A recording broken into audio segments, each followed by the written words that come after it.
Yeah, we'll check the old sound, and then maybe we'll just get a clean 3-2-1 today, bro, without any issues. Maybe, just maybe. Do you know what I mean? Because it don't need to be no drama. Clean 3-2-1. See, no dramas, bro. We're back in. He's giving us the 3-2-1. Listen, I hope you two can be friends next year. I hope we can get to a point where there's just a hug at the end of the show. That's what we're looking for. A hug. Listen, we can get there. The thing is that it's all love. It's all love. But it's like, all right, I'm fine. This is the game we're playing. Peoples, All right, love. we're here. We're back. doing it. The season has come to an end. Now the season's at an end. We've done it. We did it. Oh. We survived. We stayed up. Oh. We're still here. Oh. And guess who else is still here? You're still here. Tea Talk and Tottenham is still here. And this is going to be not a celebration of survival. It's going to be an outward, a relief. And it's going to be us just breaking it down, looking forward, looking backwards, and also taking a moment to do this. Yes, and to go, we did it. We did it. One season. We said we was going to do a whole season. We said we was going to be here. We said we were going to stick around. And we did it and we achieved it. And now, from what we're getting from you, you don't really want us to go anywhere. So we're going to stick around. I know. We're going to stick around. Yeah? That's the talk of the town. Well, I did promise them. I did promise all of you at home. And it's only because I promised you. Otherwise, I wouldn't do it because I'm not really that guy and I don't really like it really. But I did say if we survived that, I would be drinking a little something. So today I'm drinking a little something. Bless you, Dad. We survived. That's a survival clink. Cheese on. My goodness, what a stressful season, Darren. What a mental season. Darren, what a stressful season. It just, when you think about it now, it just makes no sense. Oh. What we went through, what the players went through, what the structure of the club went through, everybody, it was a mess. It was a really messy, horrible season. And thankfully, we can come out of it and we're still in the Premier League. We live to fight another day and we have to improve. And things have to get better going forward from this point onwards. And, oh my gosh, Tottenham fans, what a relief that was last day of the season. Last day of the... Do you know what, Dal? I've actually got stories about watching the game. So tell me yours. Where did you watch it? Who was you watching it with? And how was you feeling during that damn game? Just take me through it for a moment because I wasn't here. I'll let you know where I was, but I wasn't here. So I decided to stay in East London and watch it with my dad. I was like, look, we've got it together. So me, my dad and my brother was like, yeah, we're going to make it happen. But how was Popsy feeling? No, it was good. He was calm. It was solid. Yeah, it was solid. I think what was interesting is that my parents are in West Ham country. So suddenly I had that realization of, if this goes wrong today, I walk out the door in my Tottenham shirt. It's on right now. It's underneath the jumper. Don't get twisted. I'm on their turf. If you've ever seen the Warriors, it's all our turf. I was on their turf, and it was like, wow, great choice or really bad choice. So yeah, I took in the game there, watched it. I'm not gonna lie, it wasn't as panicked as I expected to be. I wasn't as scared and concerned as I thought I would be. It was a bit of a nothing game, if we're really honest with ourselves. Bit of a nothing game. What do you mean? As a performance, as something to judge. Yeah. It was all about the 3 points in that sense. It was the job was done. You know what I mean? But my enjoyment was then going out after the game because obviously I'm in West Ham country, but I need to go to the shop. You know, you just need to go to the shop. And doesn't your corner shop, ain't it in West Ham colours? Oh, they're all in West Ham colours. The chip shop, the kebab shop, everything's West Ham. But the street, everyone is West Ham. Right. But everyone knows I'm Spurs. So walking out after the game was interesting because certain people saw me, and of course I'm wearing my shirt, and I said, what can I say? I'm so sorry. I feel sorry for you. But it was the energy. And I just had to take a moment to go, I'm being a wind up, and I know I was. But also that feeling of, I would hate to have been there. Mm-hmm. To get all the way to the end of the season and then get it confirmed, then that's a horrible place to be. So West Ham fans who know me, know me, I feel for you. I did call it at the start of the season. That's what I'm going to say, because the ones who know me. I did say I was worried about their squad from minute one. And those who don't know me, just keep blowing bubbles. Simple as. Terrible. If you don't know me, just blow bubbles. Simple as. Oh my! That's how I'm moving. No, I love it though. That's how I move. Don't worry, I've got to talk about our neighbours later. I've got something for them too. But when did you watch the game? Firstly, on the West Ham side, do you know what I mean? The one thing that we haven't done at all, really, we've been open and truthful about the situation the whole way through. And we've said on this show and on Last Word and on Spurs Chat podcast as well, at times when we've been speaking about this situation, that West Ham, since Christmas, since they beat us, they've deserved it. They've had the fight and the grit To stay up. Yeah, they they were on. Yeah, they were playing better. But then it just came down to us or them, and it's just one of those. Yeah. Do you know what I mean? But so lastminute.com, I ended up going out to Turkey to celebrate, or to partake and celebrate and do the well wishes of a wedding. Okay, very lastminute.com. So anyway, I'm in Turkey on the Sunday, and I've still got podcast as well, so that's still scheduled. But I don't know if I'm going to find it. But I know I'm going to try and find it. I know, I'm like, this is Turkey. Do you know what I mean? I know they love the Premier League here as well. Like, da-da-da-da-da. Just let me see the hairline. Yeah. It said the same. Cool. Yeah. So anyway, I ended up finding this place, right? And as I've walked up to this place, the outside screen is West Ham Leeds. And I'm like, And so there's West Ham tourist people sitting there and some Leeds lot in their tops watching the West Ham Leeds, and it looks like it's in the main bit, and I'm like, they're not going to be showing Tottenham. And then I look through a little bit more, I see another screen inside, and literally it was like the West Ham Leeds was outside, there was a glass door in between, and then inside was Tottenham. And I was like, I was just so happy to find it first and foremost. But yes, sat there in the bar, watched it with a load of other Tottenham in there. And it was just one of those, man. It was really just one of those, where a bit like the cup final where, we've scored a goal and waiting for that final whistle. I thought we played well, solid. I felt that we played like we wanted to survive and that we was going out for those 3 points.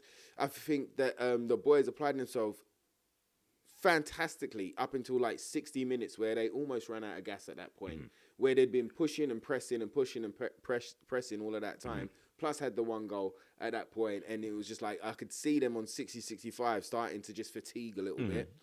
And then, we played like hold on to it. So, we played safe. And we started to manage the game. Yeah. We allowed Everton to come onto us. I think it's been a great story for Kinski as well, because he made 2 really good saves in that. Oh, yes, he did. So I was, and then right, Doubt, people at home as well, right? Write in the comments, because sometimes I think I go crazy. Sometimes I think I need a tinfoil hat or something, right? But I'll ask you, bruv. I ain't asked you this question yet. How many times at half time has the referee had to sort out his battery and his mic pack, do you know what I mean, which takes an extra 5 to 7 minutes at the beginning of the second half, when they have had 15 minutes to do nothing? Always at our stadium as well. Always at our stadium. It's happened at least three times for sure. At least this season. I don't know what it is, but it's that logic of, when you go on break, the ref go on break. They go on break.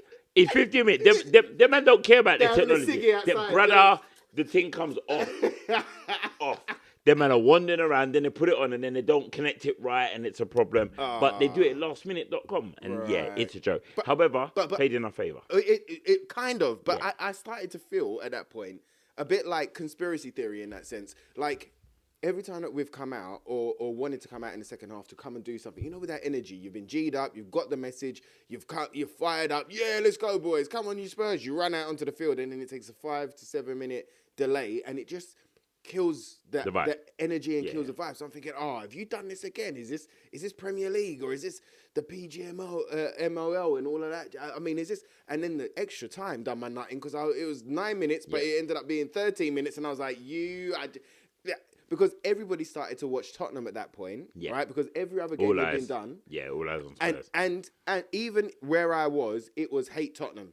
Do you know what I mean? So everybody was cheering for Everton that day. So it just turned. Leeds, there was a Man United in there. There was Everton in there. There was West Ham. But it ended up turning into hate watch. And I was just like, if something happens at this point, and that's why I've got to give it up to Kinski, because I'm like, if something happens at this point, and then right at the end of that move, there was a shot, and he's tipped it over and stuff like. Oh my goodness! But the relief, like you say, that sigh of relief, that breath of going, there was nothing to celebrate in that sense, but it was just like, thank goodness. Yeah, it was exactly that. Thank goodness. We're not celebrating. No one was out on the streets jumping around and like whoop-de-doo. It was, we did it. Now let's not be in this situation again. You know what I mean? There's one of them. I just not repeat fate again. Because it's 2 seasons in the wrong part of the table. Yeah. And we don't want to be there. We don't deserve to be there. We shouldn't be there. So fix it. You know what I mean? I mean, if it wasn't for Roberto De Zerbi, the only place that we was going was down, because that's all we was playing for. It's interesting that you say about going down and like Robert De Zerbi. I just wanted to go back in time. Because do you remember before the Fulham game? We sat here and we did predictions. Okay. The predictions. Yeah. Do you remember how many points you said we would get? I think it was like 20 or something. You did. I think we was going to Europe. Yeah. 20 and we were going to Europe. Do you know how many we got? No, I ain't got a clue. Okay. So, anyone, if I'm wrong, please tell me. We did this at the start before the Fulham game. So, Fulham we lost. Okay, yeah. Palace we lost. Yeah. Liverpool we drew. Right, yeah. Forest we lost. Yep. Sunderland we lost. Yep. Brighton we drew. Sunderland is De Zerbi time. Yeah. Right. Yeah. Sunderland and Brighton we drew. Right. Wolves we won. Yep. Villa we won. Leeds we drew. Chelsea we lost. Everton we won. Yep. So, maths with my friend. Okay. 3, 6, 9, 10, 11, 12. We got 12 points. Exactly what I called. Oh, you called the 12 points? I called exactly 12 Show the points. camera, bruv. They don't believe you. Show the camera. Show the camera. Let that. I mean, I don't know. Pause it. Pause it. Take a screenshot. Zoom in. There it is. There. Yeah. I called it. Yeah. So I'm feeling a bit nice right now, but that's why I don't gamble, because I get that energy and I feel like I'm nice, and then I lose money, so I don't get involved. Listen, only gamble if you have the money to lose. Yeah. Please gamble responsibly. Yeah. Yes. Just do it. Just don't do it. But it was interesting to see when I look back at that, and it was like I thought I was being like, oh, Dow, you're being too damning, you're being too harsh. But it just showed that at that bottom end of the league, there wasn't much in it. If we had done what you said, we'd have been flying out of it like Forest did, like Leeds did. They just won a couple extra games and you were right out of trouble. But we couldn't get the momentum. You're absolutely right to then continue your point. De Zerbi, thank you. Like, my goodness, thank you. My goodness. Because a turnaround of form, of like the way everyone's heads turned. Everyone looked better, brighter, invention, play, positivity, brought something back for the fans. I would love to go like to the board, well done, great appointment, but I just think they landed on it by accident. It felt fluky. You know, a broken clock is right twice a day, innit? That's what they say. Yep, absolutely right. And we broke the clock, we stamped on it, and it just so happened to fall on 3 p.m. and that was De Zerbi time. Do you know what I mean? Thank goodness. Look, he was on the list. I mean, we'll go to the board and we'll jump in on the board, but he was on a list a couple of times, wasn't he? De Zerbi's name has been mentioned. She wrote him down a few times. Yeah, I mean, but look, they brought him in, and like you say there, not only did he give him all those things, the biggest thing that he gave them was belief, again, in themselves as players, in the club, in the shirt, in why it's important for us to stay up, where we're going if we stay together. And he reinvigorated the footballing fire within all of those players, bro. He with his passion, with his dedication, with his words, with his actions. You know, you could see that Thomas Fraud really did suck the life out of Tottenham, and he sucked the life out of the football side of things. The only game plan that we had under him was pass it to Porro. Porro clips it over to Kudus. Kudus tries to do something special. Then we might get a free kick or we might get an opportunity. That worked for about 3 games. Do you know what I mean? Before it started to get found out, and we started to get found out, and the amount of belief that was lost, bro. Look at the thing that De Zerbi was saying when he first got in there. It wasn't about crying. It wasn't about heads down. Even after the Brighton draw, do you remember? Yeah. It was so many times where he was like, no. Trust me, follow me. We're going to do this. We're going to do this. You know, big up Roy Keane as well, who was one of the first pundits to come out and say 100% Spurs are not going down. Yeah. And, you know, he's a Tottenham supporter from a young one. Mm-hmm.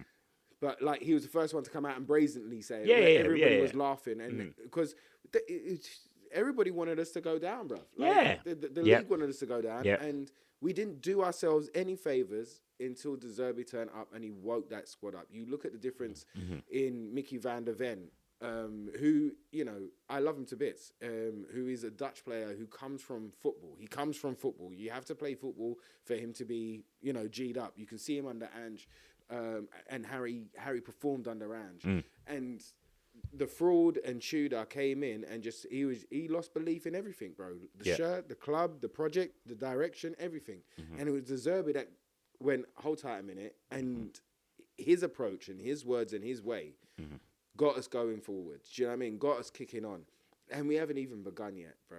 You know, one of my fiercest criticisms of the season was that the fraud made us believe that we were a tiny team, that we were smaller than Brentford. That's what he wanted us to believe, and that's why we had to play within fear in every game. That was not the Tottenham way, bro. Football, it was so much fear. You got to think about some of the records that they were, bro. There was a point where we didn't. Fred had passed through the middle for about 10 games. Do you know what I mean? I'm talking 10 games. I remember Matisse Tell being the one that it was either 10 games or 10 hours. That was the first one to score an open play goal. And he scored it from outside the box. And then he was dropped next game. Do you know what I mean? Don't you dare shoot. So the life has been sucked out of the team. And we knew that they were better than what we were seeing. We knew it. But look at what an actual proper manager that fits us. And he does fit us. You know, that is talking about us more than the opposition. Playing to our strengths rather than going, let's concede possession, let's concede the space, and we'll break on them. Do you know what I mean? Like, he twisted the whole thing, man. And my goodness, I'm excited now for what comes next, you know? Do you think he's a ticking time bomb, though? He might be, but he might be the ticking time bomb that we need. So from what I've seen of the way that he speaks, especially in press conferences, but the way that he celebrated some of the wins, he was and the way that he took in the crowd, right, in that last game. I mean, he's. Do you remember that? Do you remember last game at White Hart Lane? Pochettino, we played Man United. The whole stadium was full of flags. It was a goodbye to White Hart Lane, but it was a massive, massive game. And I think we won 3-0, if my memory is correct. I might be wrong, but I think it was 3-0 that we ended up winning that game against Man United. And Poch stood in the centre circle and he looked around and you could see how much he loved us and how much he saw that we was as a fan base and what this club meant. And I felt that there was a similar you got another manager that does that. He embraces the club, the team, the fans. The ethos, like we care, and we match. We match. Both of our ideals match. Us as fans, him as a manager, and then it should be what Tottenham is. The way that he's playing, you know, and so he might be a ticking time bomb. But you know what? That board is a ticking time bomb. Those people in charge, they've been there for 25? I don't know how many years. Too many years now. But they've been in charge of it for a long time. And they destroyed the ship, bro. You know, when there was leaks in the hull, they let it, it's fine. Put some blue tack on it. It's fine. And we carried on afloat for a little while. But it got to this season where you've got to shake up and wake up. Yeah, there's a lot of footballing mistakes that have been made. Like, don't get me wrong, business-wise, the board have done an amazing job. Like, let's not and dispute the stadium that. Yada, yada. Tottenham business is fabulous. Tottenham Football Club is where the issues are. And it's bringing the two worlds together and making it marry back up. And I think you're right. De Zerbi has come in and gone, I can be that person. I want to be that person. I like being that person. It's good to have a manager that is passionate on the touchline, that fights as much as he wants his players to thrive. Mm-hmm. I know we always in football joke about Arteta being forever out of his designated area and causing mischief and whatnot. De Zerbi will match that and more. But De Zerbi will be the only one that gets a yellow card for it. Oh yeah, but we'll yeah. keep it moving. Yeah, It's we'll fine. keep it moving. It's fine. But Go on. that having that person who is fighting with you for you and got your back, Yes, it makes you want to do more. And we needed someone like that to do more. My ticking time bomb is not a problematic statement. It is honestly just being aware that we have someone who is super passionate. And if you don't harness that passion well, it explodes. It overflows. It goes into a negative area. And I feel that the board really have to make some really intelligent choices between now and the start of the season and between the start of the season until Christmas to show him that they are going to be endorsing him, supporting him, and working with him. Because I feel the minute he feels that we're not in that cohesive way of working, he's going to throw toys out the pram. And I don't want to lose him because I do feel that out of the managers that are available and the ones that we could have got and the shoulda, woulda, couldas and sliding doors, you're right. I think he has come in and has been the right fit, personnel-wise, his energy, and how the players are also responding to him. And I feel that it's mad to think we've had 2 horrendous league finishes, and yet still, if you whispered in our ears and said, what do you think about next season? We're all excited for it. yeah. You know what I mean? We're not like, oh, it's going to be another one. We're excited. There's a prospect. There's a project. We're on the cusp of starting something new if we're willing to go the full hog with it. We've got no choice but to go to the full hog because we nearly was I know relegated. everybody's made up a term there, the full hog. I'm with you, brother. Run it. Yeah, I'm drunk. I'm with you. Do you want me to pour you another one? Yeah, no. No, yeah, we're there. good. All right, cool. But they have to. We was that close to going down, and the thing that, I would say matters most to them, but you know what I mean. I am being cynical. I am being a bit bad mind about it. But the thing that they're being most important to them is the money. And think about how much money that they would have lost, if we would have went down. Think about what dire straits situation Mental money. We would have been in, okay? But shirts would have gone up bit of money. Bruv. £200. Bruv. Yeah. Right? So we would have been in dire straits, okay? Even with the parachute payments and all of that, we would have been in dire straits. And we would have had to sell. And who knows where we would have been. Yeah. I was actually, before De Zerbi, I was putting together my team. I remember. I was thinking about it in my head. I'm like, okay, cool. What would we do? Who would we keep? You know, I was thinking about Phillips. I was thinking about Lancashire, all of them, man. Yeah. Donnelly. I'm like, okay, cool. Maybe we can work, Luca Williams, Barnett as well. Yeah. I'm like, I started thinking about that. But right now we can think about forward. Yeah. And this board needs somebody that knows what they want. They need somebody who knows what they don't need a yes man. They don't need a Thomas Fraud in the house. And that takes what he's given and yada, yada, yada. And, waffles for days. You need somebody that knows what he wants, doesn't want to compromise on what he wants, and we need to follow a plan from a manager that matches our philosophy first and foremost, which it does. He's about front foot. It is about high press. He's about overlap. He's about football first and foremost. Yeah. Yes, our winning goal against Everton came from a set piece, and big up Jorgensen because he earned us a lot of goals this year. The free kick specialist.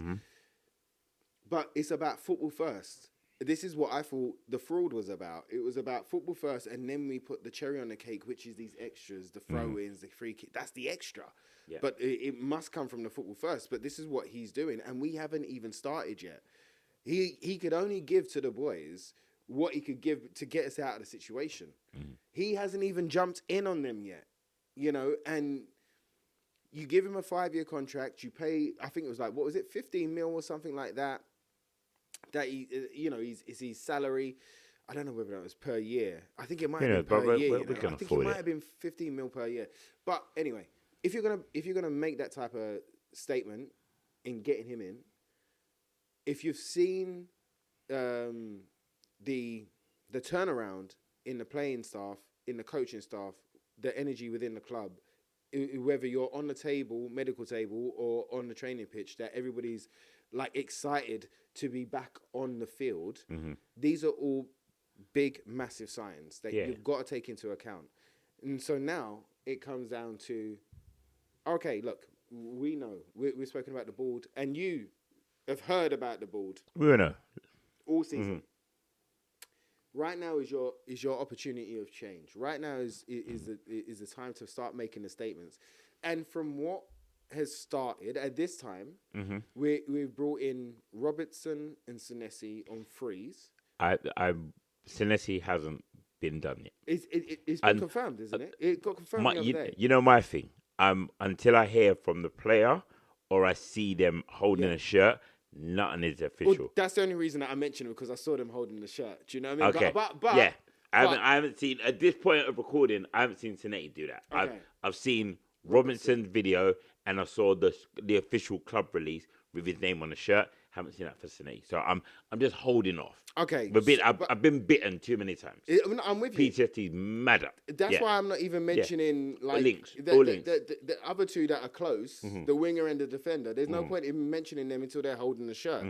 But the intention, to start, have Tottenham ever before the window is open, secured two transfers, and they're good transfers, bro. Like if you want to look at in value, you could look at Senesi as a 40 to 50 million pound player because of form player, progressive passes, yada yada yada. Left foot as well. Left footed as well. Centre half and dead. How long we've been waiting? Yeah. How long we've been waiting? Yeah. Longley. We've had Dyer. We've had Davies.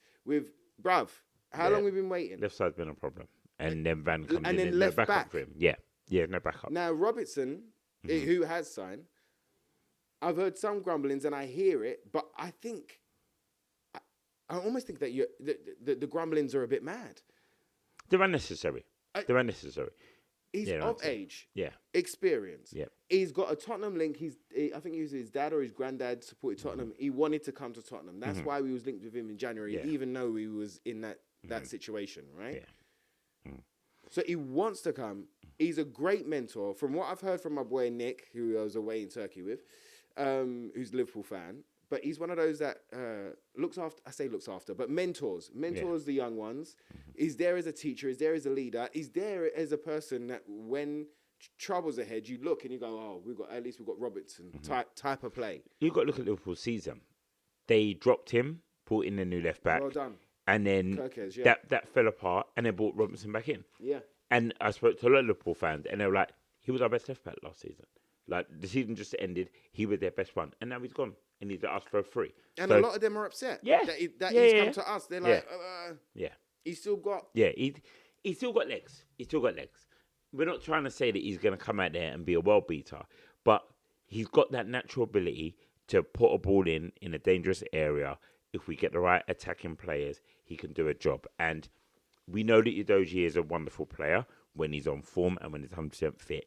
And that has been a struggle to get that man on form and 100% fit. So we need other options. And if Robinson is the other option, I'll happily take that. We're playing one game a week. You know what I mean? One game a week. And it's the first time in a long time. I mean, if everything goes through at this point. But it's the first time in a very, very long time that we've had a balanced, solid defence. 2 left backs, 2 right backs, 2 left centre backs, 2 right centre backs. You know, so like they're addressing a problem straight away. We got to give them credit where credit's due. Absolutely, credit where credit's due. And even if the other 2 go through, right, and it's 4 before the window's opened. I think that shows intent. Yeah. But that also means that you cannot stop at that point. Yeah. There's a lot more that needs to be done. And I think it also shows intent to do it better. And that's why they've got to follow through. You're absolutely right. Because normally we fall into this thing of we need to get players out so we don't really buy it until they're gone. Exactly. And then when they're gone, the players we want ain't available or we don't get them out. And I feel that the intent to get what you want because the market is there and they're available, getting them now, then you work out how to get the others out. You've got the whole window now to work out the deals and work out the players that should be leaving. And I feel there's a lot of players That's got to go. Yeah, not even. I think I don't want to say like they've got to go, but there's lots of options of players that could find themselves a new home. Well, let's just jump into that for a Yeah, second. All right? absolutely. Because Segue. because there's a lot doing like buy, keep, loans. Yeah. Right? So, but Big up let's Georgia Killer. We see you. Georgie, your video, firstly, dynamite, and Phenomenal. Lily White Labs as well, my friend. Big up you. Your insight on the strikers market, fantastic. I'm going to share some with Darren in a little bit, but big up yourselves. We love the family. We are the Tottenham family. Oh my days. Sell, buy, keep, all of that jazz. Right. Yeah. So well done. I've been drinking. I've been drinking. Bruv, we survived. I promised them. I promise. I'm not gonna break I'm gonna the promise. rewatch the episode. I don't remember the promise. Yeah? I remember the promise. Okay, you remember the promise. Anyway, right, buy, loan, sell, etc. But the headline being in it, right? The headline being okay. Let's just jump into the headline now. Romero. Okay, let's just start with Romero. Yeah, let's do it. Now, if we do go in for another defender, Van Which Hecker is being, and they're talking about 60, 70 odd mil. Is it the end of Romero for you? How do you feel about that? What would your movements be with Romero? For me, I feel that Romero's story, unfortunately, won't be the story that he should have had. Right. And I feel that a lot of that, there's a large percentage of that fall down. If I got it right, that I feel that Romero has been misled by our Tottenham board, and I feel that he has been one that has shown his frustration outwardly and publicly, and I feel that at times he's gauged it well, and he's been the voice of us as well as the voice from within the changing room, and then other times he's gone rogue, and it's very much about him. And I don't always think Romero gets it right on the pitch as well, and I feel that he's a leader. I'm not gonna be on a pod, especially our own, and say he's not a good player. He is a very good defender. I think he is a World Cup winner. He is a leader. He has tremendous attributes. And to sell a player like that, you have to have one replacement, but you also got to get the right fee for him. Yep. And I feel that that's going to be interesting how Tottenham negotiate that. There's not going to be many teams that will want a Romero, which is crazy because it contradicts my previous point. Because Romero's discipline, and because of his hot-headed nature, and because of how outspoken he is, some managers won't want to take that risk. But there are some that will love him, like Simeone. You know what I mean? Like Mourinho as well. And Mourinho, and a De Zerbi. That's where I was going, the full circle, because as much as we're talking about him going, remember, we were talking about Van der Ven leaving as well. Now Van has come out and said, I want to sign a new contract. I don't want to go anywhere. You got Romero, who may be very much in the same vein as, I did want to go. But suddenly, he's got a manager that's going, we can fight together, you know. You don't have to fight without me. I'm going to fight with you. Let's two-man up and let's go to war. And it may encourage him to want to stay. However, if you're asking me what I would do, he would be sold. Right. I would allow him to leave. The reason why I would allow him to leave is I feel that there are other options to get players in now. World Cup's always interesting. You get a lot more movement. Also, we can get caught in World Cup headlights. Yeah, of course. A player looks great because they're playing against very, very mediocre opposition, and they have a wonderful tournament, and they go up 10 mil to Sissoko. You know what I mean? And suddenly they end up at Spurs and Popescu's and all of them, man. We've done it before. But it is a market where they're business. So I would get rid of Romero because I feel that you still get good money for him. And I feel that if he's honest with himself, his heart has left. He doesn't want to be there anymore. And I feel that's why I started this all by saying he won't be remembered the way he should. He got to lift the trophy with his son. Yeah. He got to be a part of that team. His performance in that European run was tremendous. He's got so many standout moments for him. And he's a leader. And he's a World Cup winner, as I said twice now. And he's a Europa League winner, and he is a player that when he's in your side and he's on form, he's tremendous. But when he has a moment he's lost his head, he's an absolute liability. And I feel that going forward, we have to try and limit liabilities. Greatness is great, but with that liability that sometimes falls heavier than your greatness can be a problem. And we've never been good at carrying players like that at Tottenham. Yeah. And it'd be different if he was a liability and we could help him out. But we've never been able to help him. When he makes a mistake, it's costly. When he gets sent off, it's game over. And I feel that Romero will look back at his time at Spurs, and I don't think it will be remembered the way it should. But me, Hartman, I'm selling Romero. What are you doing with Romero? The thing is that, I'm a big fan of Romero. I've stuck up for him for a long time. This season as well. I do think that the referees who were on his back were quick to give him a yellow, or were quick to judge him. But yeah, sometimes he didn't help himself. But you know what, Dow? Him as a captain this year, in this crazy year, looking back on the whole season, has been horrendous, bro. As a captain, he has been sulky. He has been temperamental. He's thrown his toys out of the pram. Then his availability, whether that was through injury or whether that was from suspensions, he wasn't there. And as a captain, Sonny was our captain, and Sonny got criticised. But he leads with heart, and he leads with passion, and he has everybody's respect without asking for it because of who he is as a person and as a man. And so he was very much a galvanizer. He was very much the glue to the side. He broke cliques. He broke language barriers. He brought people together. Right, and that's a sign of a fantastic captain. Agreed. It might not be a Roy Keane captain. Yeah, but there are different ways to hold that armband. Sonny, my goodness, right?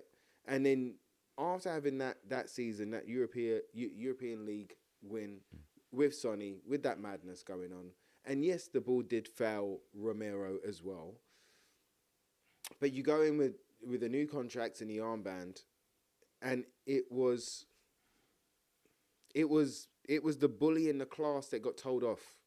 And then, why are you telling me off? Why are you telling me off, sir? Well, you bullied, but sir, but why are you always telling me off? Like, it became like that if I look back on everything. And even when it come down to that, to that last weekend, there was rumours going around. I say rumours. Tim Vickery. I trust Tim Vickery. Every time that Tim Vickery has said something on TalkSport, South American expert, football correspondent, 9 times out of 10 he's on the money. Within football, goalpost shifts many a time. Yeah, absolutely. But the majority of the time, 9 times out of 10 he's on the money. And it was his report that said that Romero was going to be back in Argentina to finish some of his rehab, but to watch his hometown club, who have got to the final of, I think it was their cup game or something, or it was a league. Anyway, it was an important game. Yeah. And he was going to be there instead of being at Tottenham. And then Twitter, socials went crazy. And I don't know whether he was scheduled to be back in time for that Everton game, but he was there.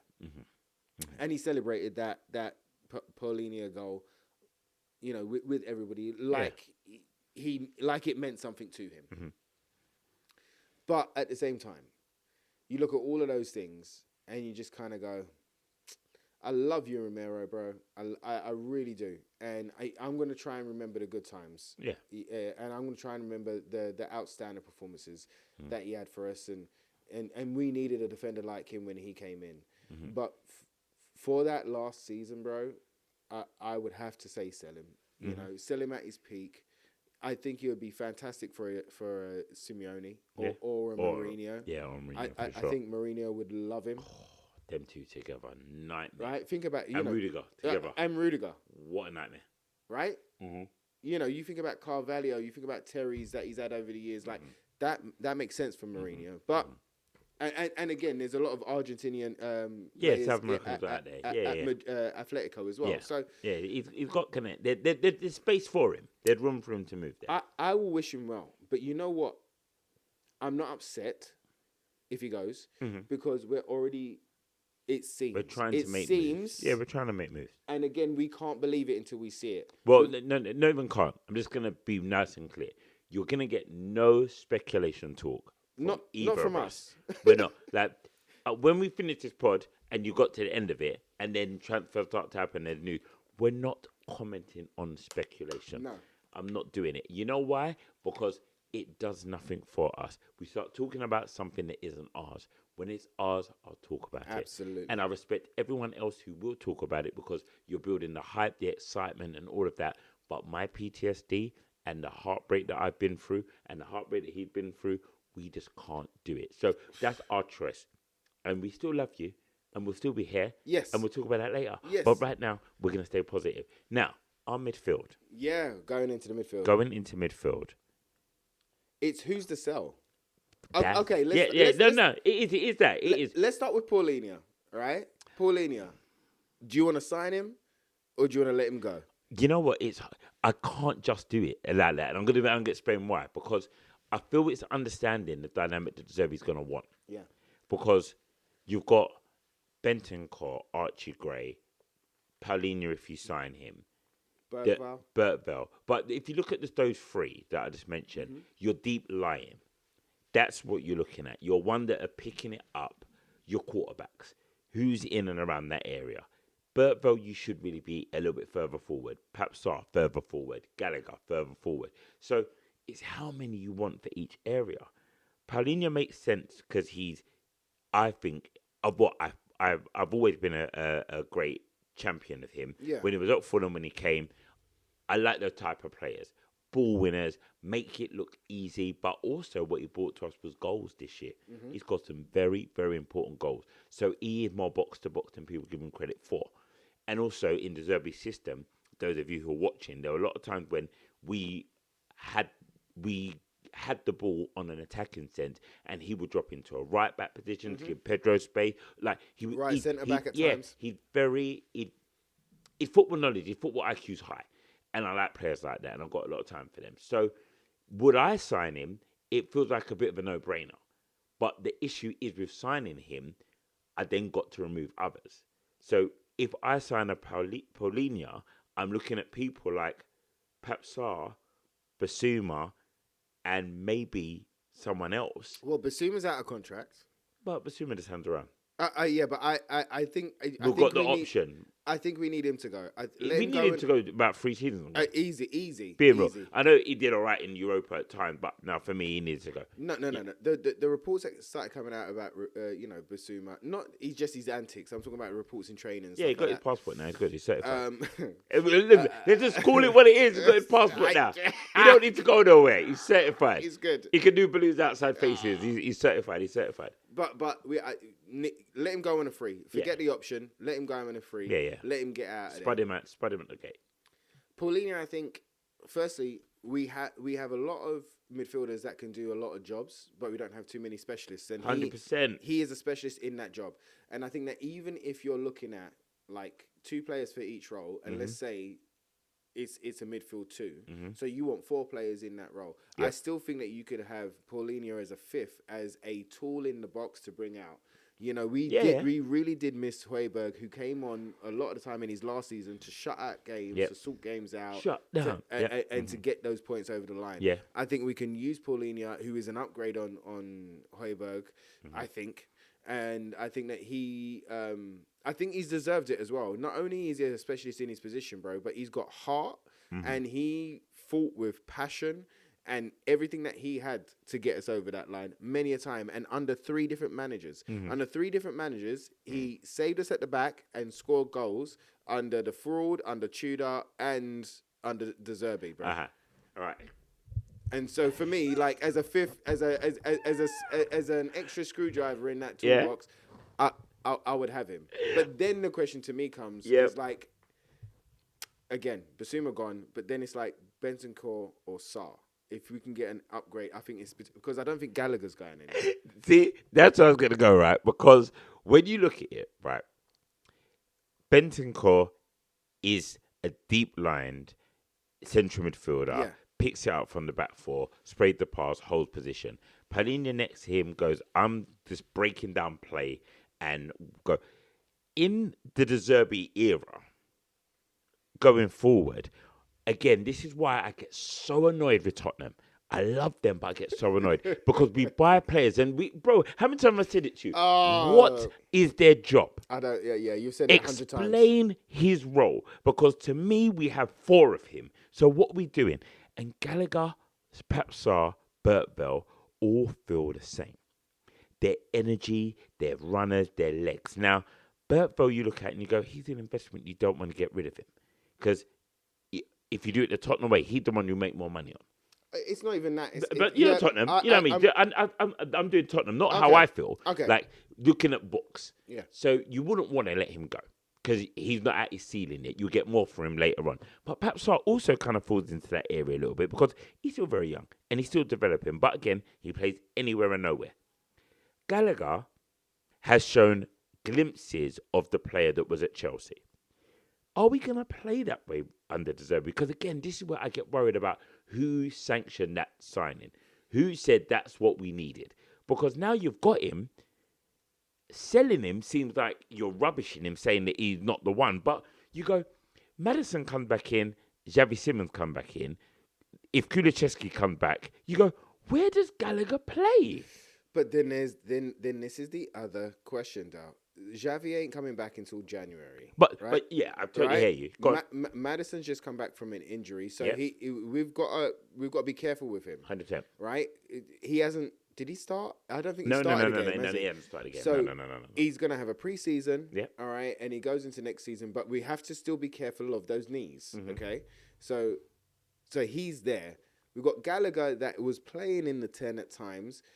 But not a real 10. For me, 8. Advanced 8. Yeah, he would never ever be a 10 for me. Right? And then Kulu, Yep. he's been back playing basketball. He needs awesome. to stop that. But Stop playing basketball. You twist up your knee and mash up yourself. Play but, football. But or I've just got, go on a walk. I've got concerns, bro. I've got concerns with I Kulu. thought it was over. I'm not gonna lie. I thought it was over. I think I think I said it on how I thought it was over. I said it. It's you got to think about the intensity and the pressure of the challenges and So you how want to play basketball, yeah? But In your Air Force Ones. Hopefully he was playing with his friends and they wasn't challenging him. They But better do you know what I mean? Yeah, Like, but I in the totally Premier am with you. League, Yeah. we're playing high press, we're playing high energy. Yeah. We've got massive crunching tackles happening left, right, and centre. You've got beasts, physical beasts that you're up The against. thing is, but that's his game. And I don't know if he But can. if he's still got it in him, absolutely. Had he still got that the will to go in for a crunch and go, I'm okay. I trust that everything's all right. There was a doctor, and I'll big them up as well.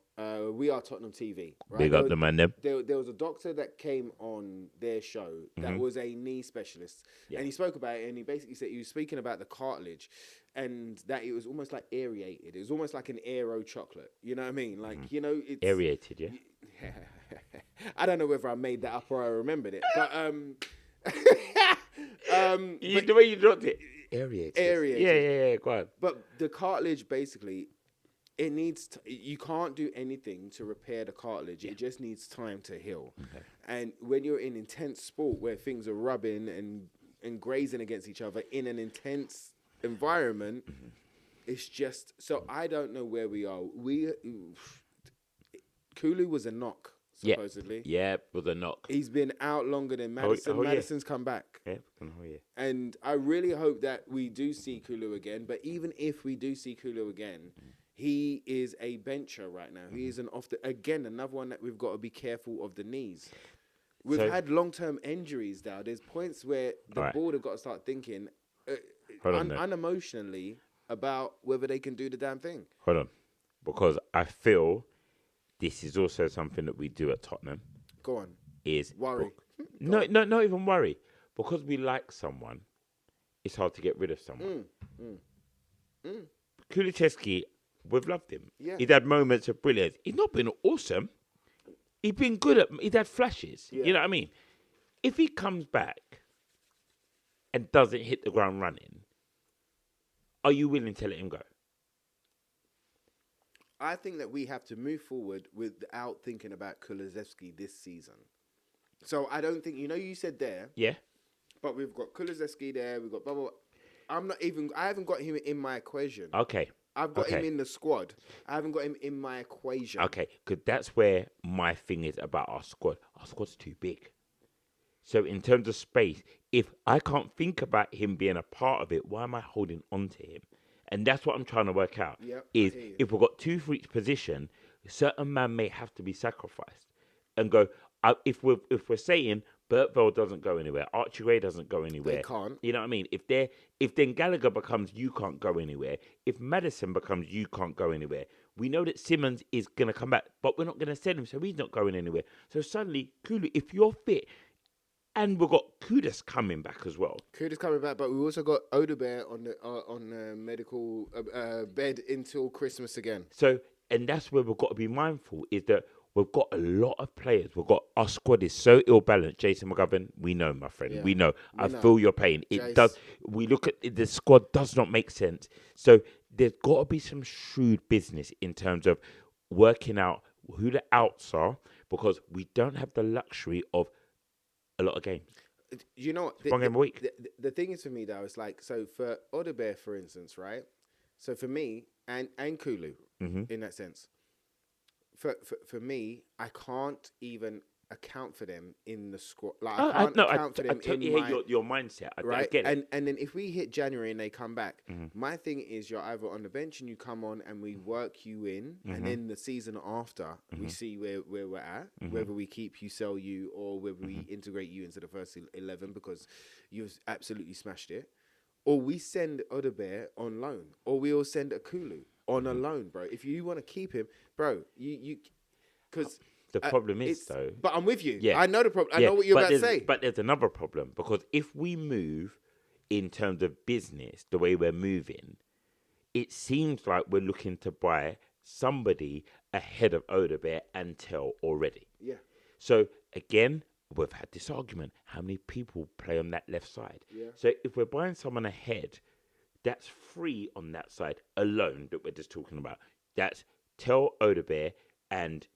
whoever. Yeah. So in theory, one could go. Yeah. Who would you let go of? I would let go of the one that's unfit. So if that's Odebear to me, do you know what I mean? Because I don't know what Odebear is going to come back right now. In terms if you're of asking me for today, yeah, totally. Oh yeah, I'm living in the now. Right now, you can't. In terms of getting rid, Odebear's on the table, so no one would bid for him. So would you get rid of Tell now? Knowing that you've got Odebear to come back, you've got a potential ahead of him, and you have, again, typical Tottenham, you've got a Mikey Moore to go give him the opportunity to be in and around it. Because we don't... One thing about Tottenham that I feel is quite frustrating is we have a lot of promising youngsters and we don't create a better pathway for them. And I feel that if we buy someone again ahead on the left side, so you've got one ahead, you've got Tell behind that person, Odebear behind that person, Mikey Moore behind that person. And if I'm Mikey Moore, am I sticking around, or do I want to go back to Scotland? You know what I mean? Like, I think we've got to also look at the William Barnetts of this world. Like, if we keep Dan Kulusevski, if we keep Gallagher, if we're keeping Sarr, suddenly there's no room for you either, because Madison's there and Javi's there, and it's like... That's what I mean about this year is so important to start the momentum of a real forward-thinking idea of how Tottenham operates. Yeah, no, Tottenham Football Club. You know what I mean? Yeah. Not Tottenham business, Tottenham football. But I think that unemotionally. Oh, I've took all emotion out of it. And I am emotional with Tottenham. Never that. But unemotionally, there is not too many in that squad that have that deserve untouchable status when it comes down to selling. Rick, I'll tell you now, I'll be frank and honest with you. Don't say frank. I'll be fraud and honest with you. Thank you. Crazy take. Clip it if you want. Nobody in that squad is untouchable. No. Everybody has a price. And I mean that from Mickey to every... I don't think anybody... There is a figure that if you put it in front of me, I will take for everybody in that squad. And you know what, you Arsenal finished 17th.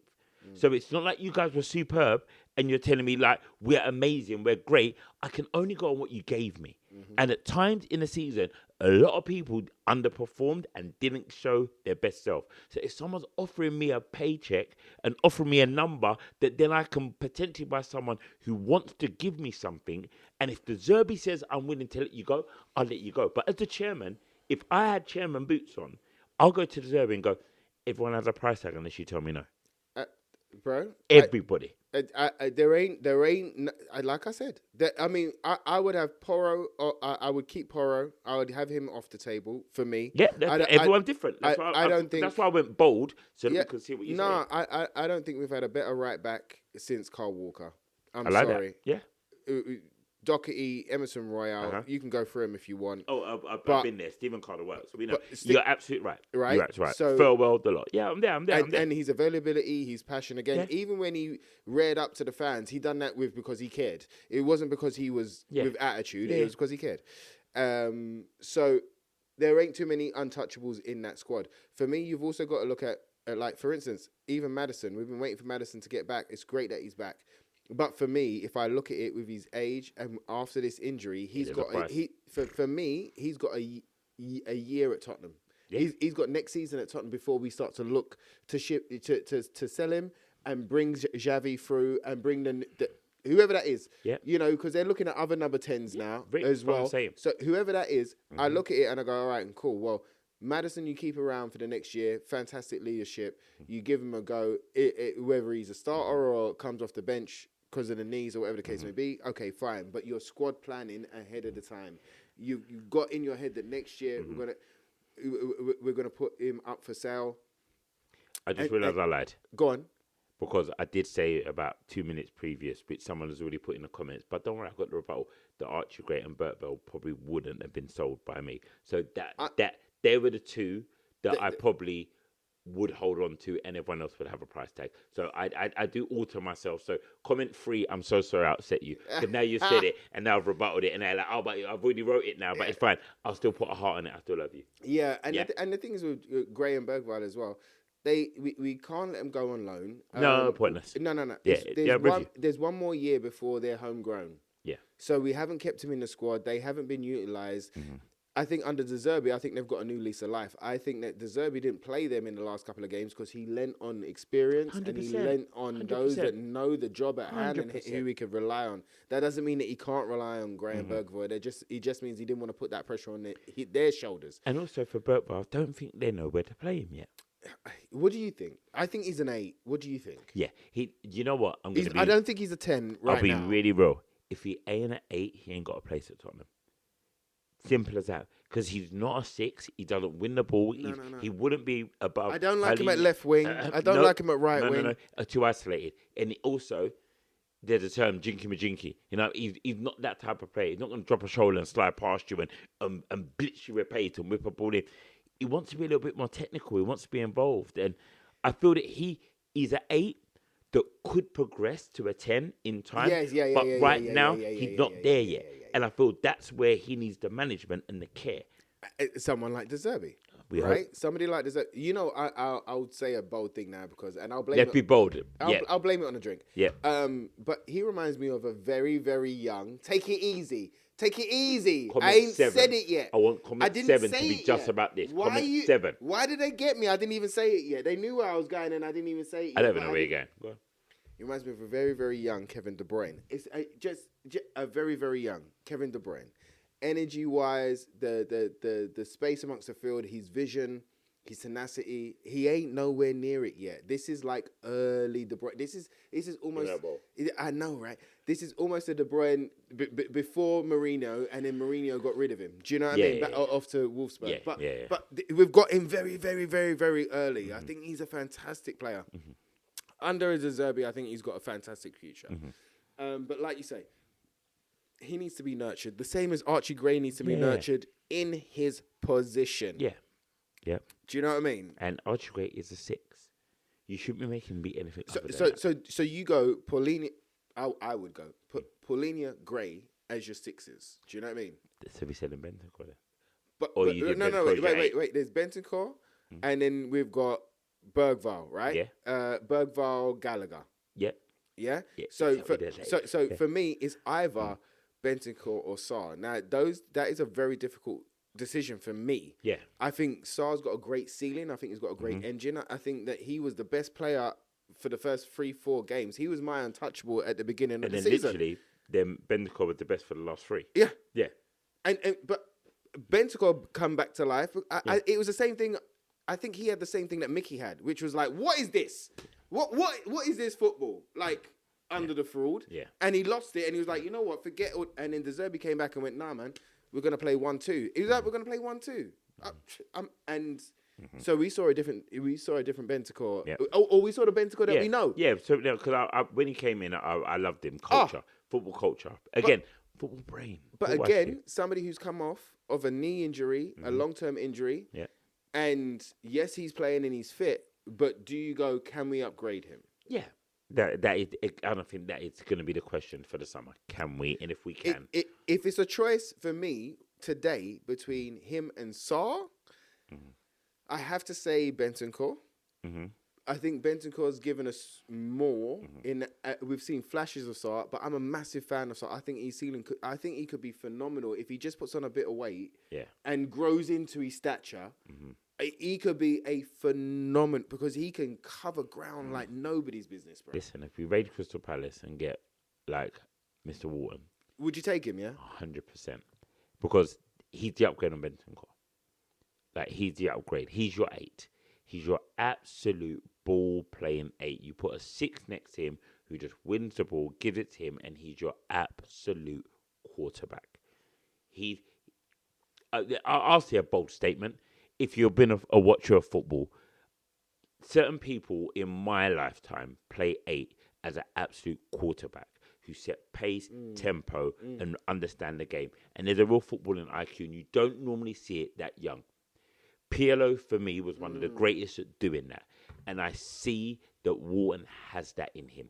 Because that half turn, that always just being over your shoulder, knowing where everyone is on the pitch. Of course, you're going to make mistakes, but you're taking the risk. And that's what I love about him. And I feel that we're not getting him.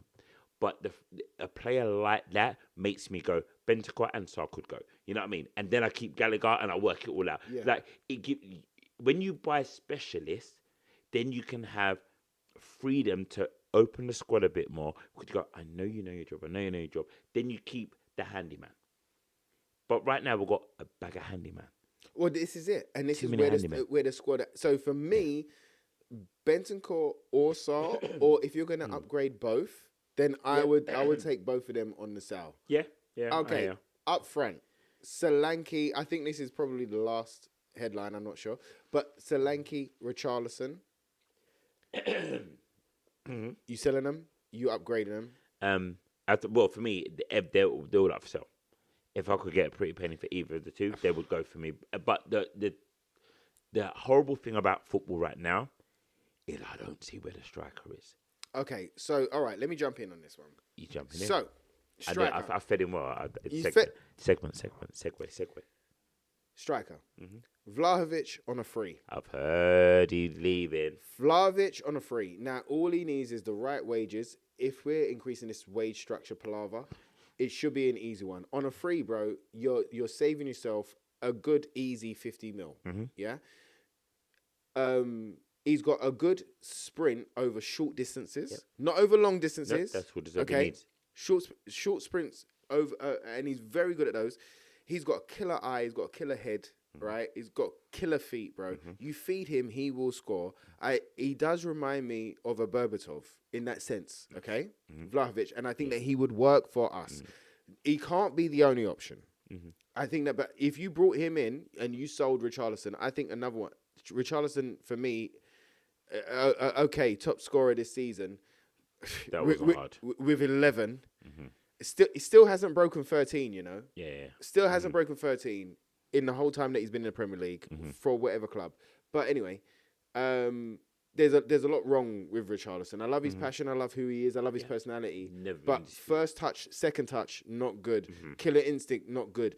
When he got outpaced against Leeds... He was through on goal. Yeah. It was our player. What was the player? Roden. Yeah. He was clear, and Roden caught up to him. shut it down. I'm like, yeah. And he has been one of the most frustrating players for me going. So for me, get rid of him. Even if you get 20 mil for him, massive, because you've got Vlahovic on a free, okay? Yeah. Do that. When it comes down to Solanke, Solanke's been injury-ridden. Another one that came with no injuries and then turned up at Tottenham and just injury galore. Yeah, joking. I still think he could be good for De Zerbi as a hold-up, as a guy that brings others into play. Yeah. He's a good link man. And I think if you feed him, he can be that guy for you in the goals. But I just don't see. Okay, I just don't see his hunger for goals the same way. Way as Jermaine Defoe. Yeah. Now you know. Yeah. He used to roll with Jem back in the bloody world day. But I remember you telling me a story, bruv, of when he was at school and somebody else took the bloody well penalty, and he already had a hat trick or 4 goals, but like he was upset that he didn't get the penalty. Like that's somebody, and I get it, like, you know, upset because you couldn't get the 5th, but hungry for goals. Yeah. You know, Kane, hungry for goals. I know we're not going to find another, but do you understand what I'm saying? Like when goals is your bread and butter type of, and I don't see that hunger from him. But then again, he's been injured every time he gets into rhythm, so I don't know if he's got it or I don't know if he's not. But if he was up for sale as well, I would not be disappointed. Now, this is where I start because I've been drinking as well. Okay, this is where I start because there was links. I'm just going to do it. Jace, just give me a minute before I even start. I'm about to walk out. Jace, just give me a minute. I'm going to walk out because I told him I don't do links. I know, and we're not doing links. This ain't a link. Sense. This ain't a link. This is fabrication. You said, oh, yeah. This is a fabrication. Cool. This is a dream. I'm allowed to dream, right? So, Newcastle, right, were linked with Solanke. You sell or swap.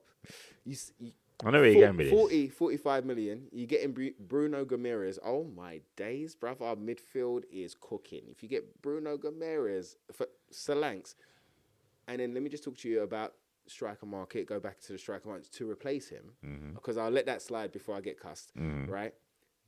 Lily White Labs, bro. You put me onto this player. I went and had a couple of looks at the video, and I am kind of blown away by this player.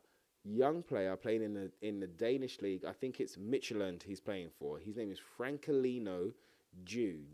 DJU, right? Enjoy, YouTubers. Enjoy it. Check it out, Dal. Check it out. This guy can score. It's just like from any angle, bro. It's just a young one. Pace, power, physicality. But one of those that like an angle isn't too acute for him to get a shot off.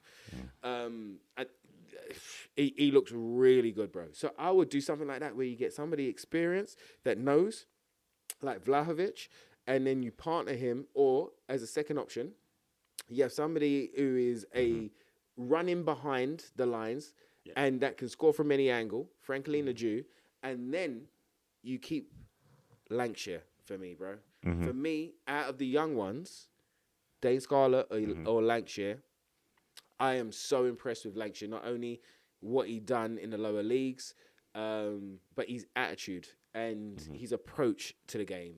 Kane 2.0, yeah? Kane 2.0. I see it. Do you remember when Kane gave him his last friendly? Yeah. His last friendly, and it was almost like Lancashire came on for Kane, didn't he? And it was almost like that, the passing of the guard, the passing of the baton. Bro, I've got good feelings about Lancashire, and I think that if we keep him as a third choice striker and give him some minutes here and there, I think that's where I would go with the striker market. But I hear you because I had the same questions about the striker market. It's going to be interesting. It is going to be interesting. What type of striker would you like at this? What type? If you can't find a name, are you looking target? You looking hold up? You looking? I'm looking. Osherman? Would you go for Osherman? Osherman, if De Zerbi wanted him, I'd absolutely go for him because I think on the world market he is a striker that doesn't. He shouldn't be playing the leagues he's playing in. He shouldn't be in Turkey. It doesn't make sense. He should be in one of the top leagues. He's a phenomenal finisher. He is exactly the striker you said about eye for goal. Yeah. He's a goal machine. He's a goal machine. Hungry. However, clearly there's other issues. And are we willing to take on those other issues and deserve we want those issues in our dressing room and around the club to make it work? You can't be that good and not get all the big clubs after you. It's true. There's something going on, and I don't know. So it's going to be interesting to see how that plays out. Oshun would be, what's his name at Palace? Mateta, yeah. He would be an option because So big, strong, physical. because from what I see of De Zerbi is the ball's got to stick when it goes up there, and then you've got to give time for the runners. You've got to allow the Kudises, the Tells, the whoever's, the runners off your striker, because they've got to score goals. They've got to be involved. So it's going to be an interesting one. As I say, if he wanted to get rid of Richarlison, Solanke, Scarlett, and Lancashire, I'll back it. As long as you get in what you want. And Vlahovic being available, this is where Tottenham, again, as I said from the start of the transfer talk, they've got to show intent. Yes. Vlahovic has been very clear he's leaving because he wants more money. And in Italy, you can't get no more. Mm-hmm. Man United have got their striker, in theory.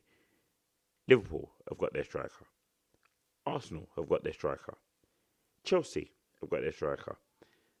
You can't count Chelsea because they just buy players for fun. But I'm going to go, like, Newcastle have got their striker. Like, everybody that I'm mentioning, you can name their target man. But they will sniff if Vlahovic is available. We can offer Vlahovic number 1. Slot number 1. Because he's going to want that. All of these guys saying you're competing with the X, Y, or Z. We're saying number 1 and Solanke's behind you if that's what we keep. Then do it. Don't just talk about it. Don't just hear that we were in talks. I mean, go and do it. Go and say, he wants 350,000 a week. We're offering 450,000 a week. We're blow him out the water. We're not here to back and forth.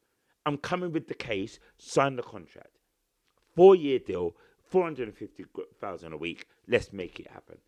And that's what we've got to be. We've got to be that. And that's why I'm not getting excited when we're making certain little moves. Because every now and then we do this. We have a little peek. Yeah, we do it. And we get false hope. And we get excited. Like, wow, we're moving different. Then the whole window goes and it's back to normality. And we're scrambling at the end. So I want the intent. Because I love Robinson, the only signing at this point of recording who's in. But I want a difficult one to do. No, but I mean, it could. I mean, you know what I mean. But to choose Tottenham though, after our 2 seasons, I hear it. So bully him, congratulations. But I want it to be statement. Yeah. Statement. Yes. Statement. That's not a statement. That's a good achievement. That was not well done. Yeah. That's you got to see. Good start. You got to see. Well done, but you can get an A. Yeah. I want A. Yeah. Show me the A1 for you young ones at 9. Yeah. You know what I mean. Show me that move where you go boom. That's my card. And we go, wicked. That's what I'm looking for. Do you have a dream signing, Dal? Nah. You don't have one? It doesn't matter what position. No, I don't. And I thought about this before I came. I was like, who do I throw in? That's the one that's going to make me happy. Because I don't want us to buy for the sake of buying. Yeah. Don't make me happy. It's got to be intentional. Because you could go now, obviously the World Cup's going to happen, and you get the number 10 that killed it in the World Cup. Do I want him when we've got Xavi Madison? Like, it's got to be right for the club. It's got to be right for De Zerbi. I want to see De Zerbi happy. That's what I want. Yeah. I want him going. Like, no disrespect to De Zerbi, but I'm going to call you out on this. Your Robinson talk about us signing him was rubbish. That was rubbish. It was like you didn't even know who he was. Oh, I like Scottish players. You've had one, Billy Gilmore. Don't try and pull all over my eye. It was like, that was a club signing and you accepted it. And that's what I don't want us to fall into, that area where we start going, yes, I like him because he's Scottish. Shut up. Shut up. I will say, oh my You heard days. it though. You heard it. And you knew that was PR. But that was PR. I will say this. Yeah. De Zerbi done an end of season talk, right? Ben Haynes, big up Ben Haynes. Love every time, my brother.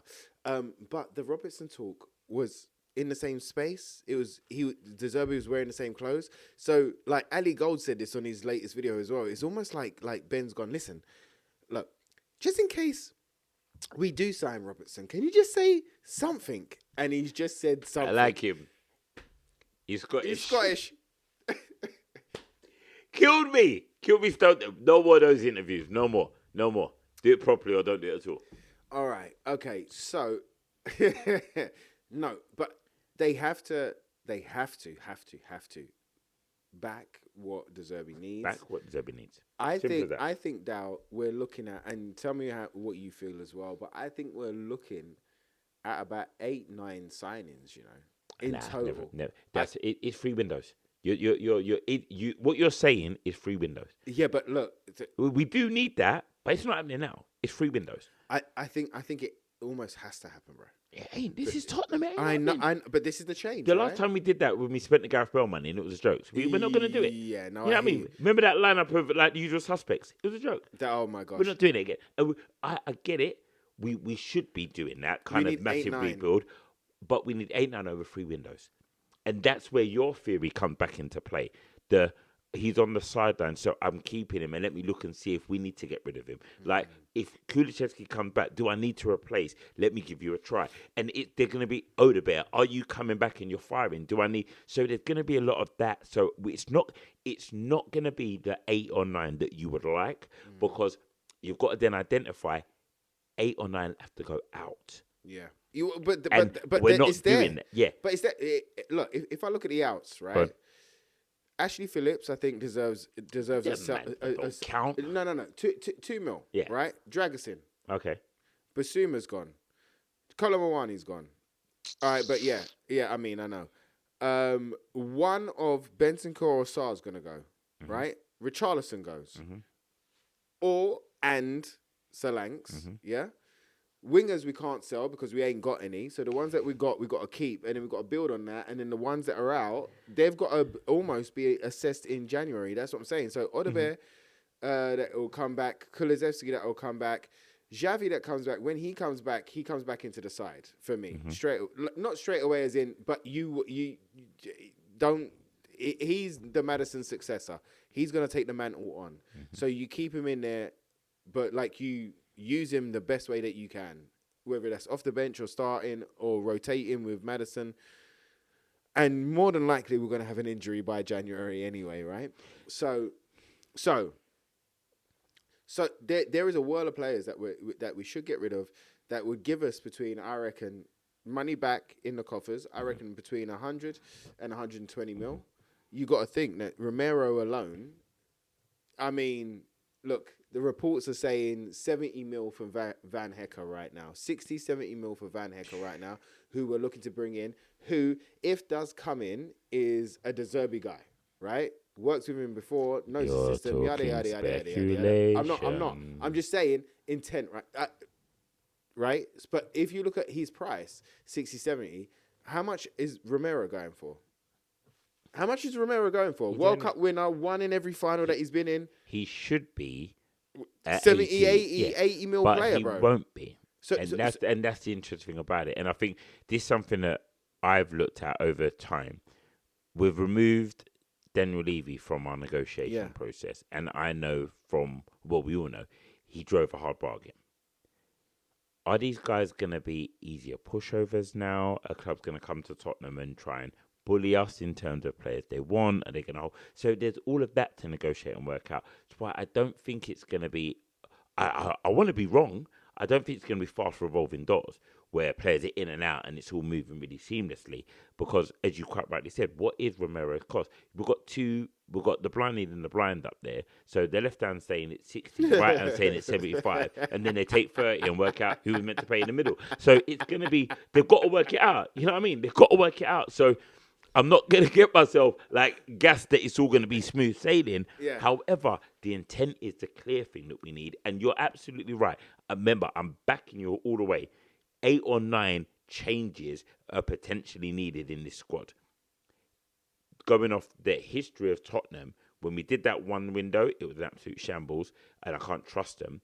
So I feel that it's going to be something that takes place over 3 windows, and also giving certain players time for De Zerbi to assess them. Yeah. Because with the idea of Kudus and Kulusevski both firing on either flank does suddenly sound better. It sounds great.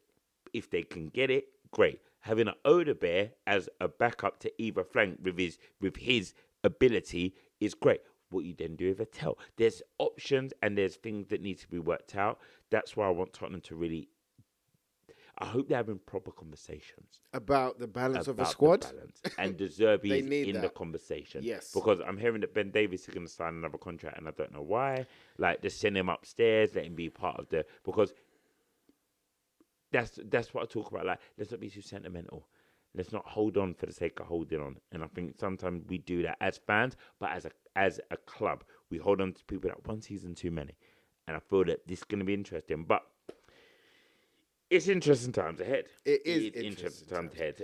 We know what we've got to do to move forward. It is now, after that scare, and big nightmare scare. Nightmare scares. You know, like the clown it is coming for you from your closet wardrobe. Do you know what I mean? Like from the darkness. Yeah. Like you've had that scare.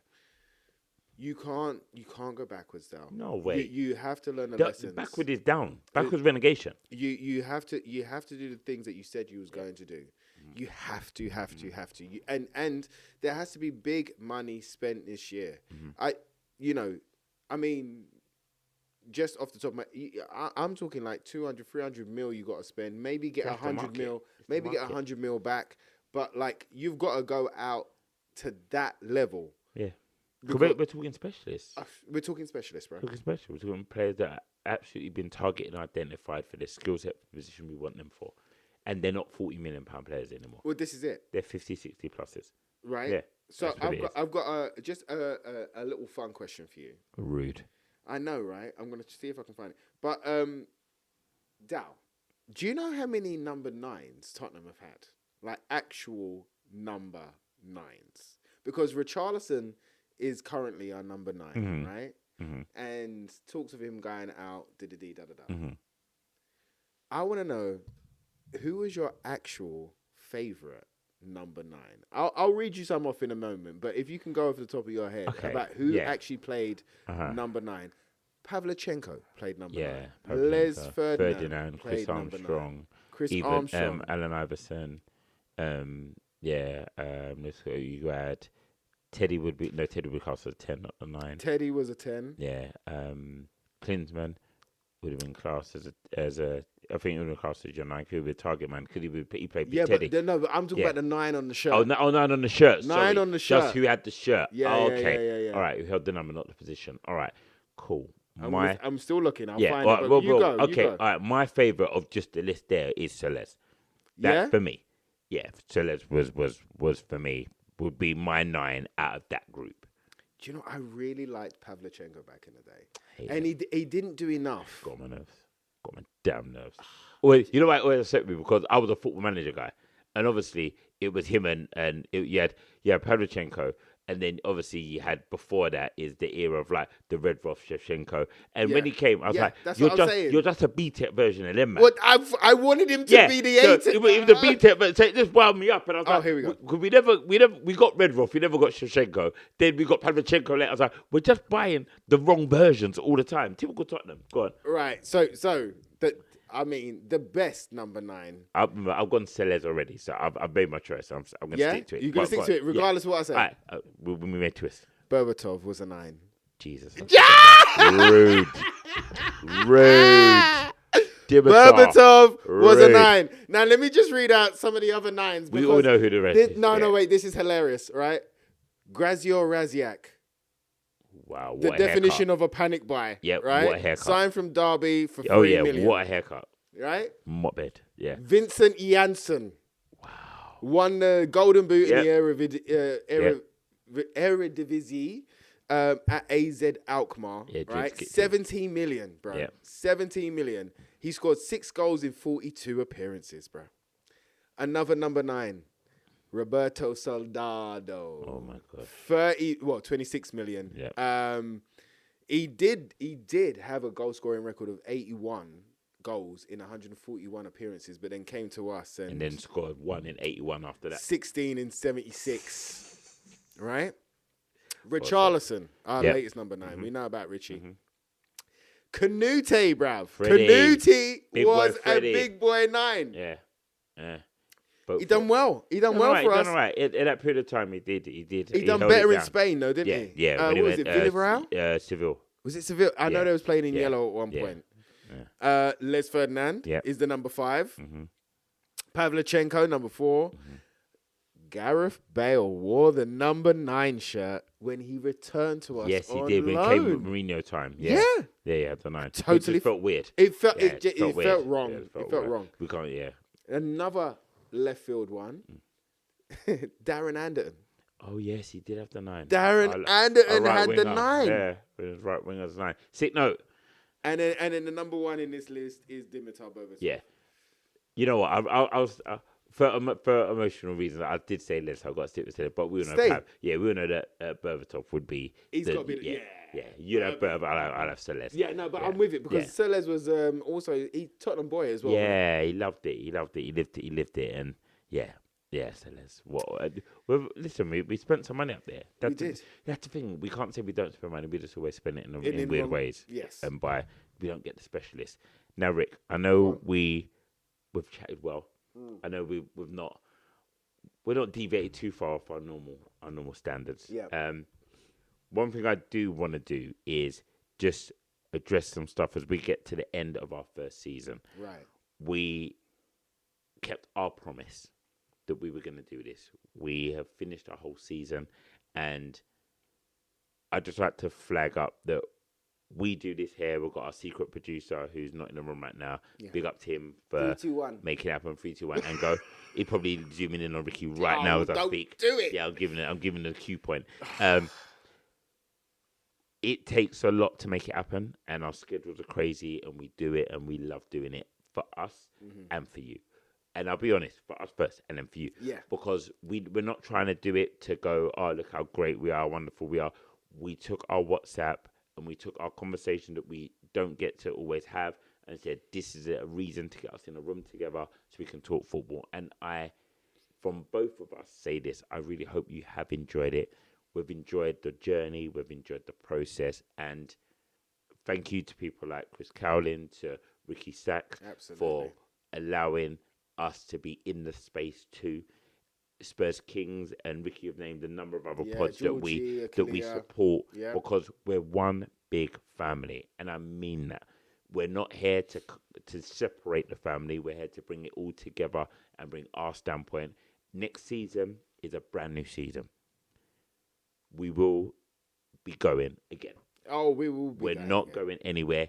There are going to be changes, not to how we do the show, but just how we have to operate the show. Because God bless this wonderful human being. He is going to be on tour doing a play called 12 Angry Men. Yep. And congratulations, my brother. Bless you. And there'll be times when he won't be physically next to me, but we're going to make it happen. We're going to work it out. We're going to make it happen. We know this is what we want. We want to stay next to each other because we enjoy that bounce. But technology is now here, and we're going to work with it. We are going to get on all of the social media platforms. We are going to do all of that. We're going to be everywhere. We're going to try and make it as easy as we can so you can access us in all the ways possible. And if anyone wants to help support that, drop us a comment, drop us a message. We're here for it. We're not here going, no, we got this. We're here to learn. And that's what we're about. Anything you want to say, my brother? Yeah, thank you for joining us on this journey, really. It's been a lot of ups and downs. Sometimes the sound's gone out. Sometimes the lights have gone out. Sometimes the flag's been sideways. We've gone through it this season, but bless you. Thank you for joining us. And we really appreciate all of the comments that come through and all of the support that we've gotten from all of the channels that Darren has said already. Make sure to find us, okay? Like, this is our final show of the season. And we're going to give it a bit of a break. We're going to let World Cup happen. Yeah. We're going to let transfer speculation die down, and we're going to wait until they're holding the shirt until we're back. But yeah, like keep in touch with us at TT Tottenham. Yep. At TT Tottenham on Insta and on Twitter. You can find us, aka X. Check us out. We'll be putting up daily updates and stuff like that. Don't forget Original Heartman on Twitter and on Instagram. Yep. You can find me at Ricky J Norwood on Twitter and official Ricky Norwood on Instagram. Check out our socials, follow us, do the damn thing. You'll find out what we're doing in between. Darren, he's playing like he's you know what I mean, not busy himself, but he's DJing everywhere. Also, he's filming next week. Tomorrow, he's got rehearsals tomorrow. Let the people them know where you're at. Let them people know what you're up to too, bro. Let the people know they're family, man. We're busy. So I'm back in CBeebies world. So yeah, if you've got little ones, Playtime Towers, that's where you find me. Season 2, season 1 and 2 are both available. iPlayer, and we've got other stuff cooking right now. So I'm back in the CBeebies world for a little while. So yeah, that's why we're trying to make sure we've got different ways of working the show, so that as our schedules get more complicated as we go into the new season, we can make it work. However, we both travel. We know we can get there.